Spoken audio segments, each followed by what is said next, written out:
1 year at 8 months na nawala na yung aking anak na si Joey Lynn.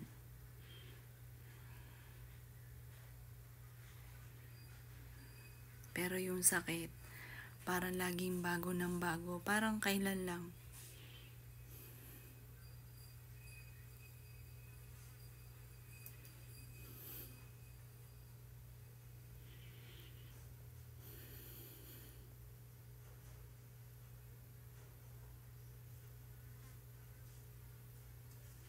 Hindi po ako makapaniwala na wala na yung anak ko hanggang ngayon.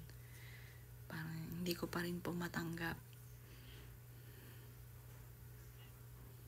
Sa iba po, madali pong mag-move on. Madaling sabihin na matagal na, tagal nang wala yan, kalimutan na. Pero sa isang nanay, lalo't ginawa kong prinsesa ang aking anak, ay napakasakit.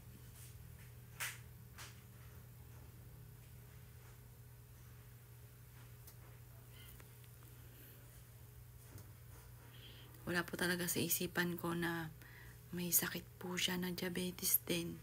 Kasi may usapan po kami na kapag po may naramdaman siya, sasabihin niya kagad sa akin. Niyayakan ko po siyang magpa-check up. Sabi po niya, sipon lang. Lagi siyang sumisinga. Sabi ko sa kanya, anak, ba't parang wala naman lumalabas sa sipon? Sabi po niya, hindi, sipon daw na hindi makalabas. Kaya masakit daw ang kanyang ulo.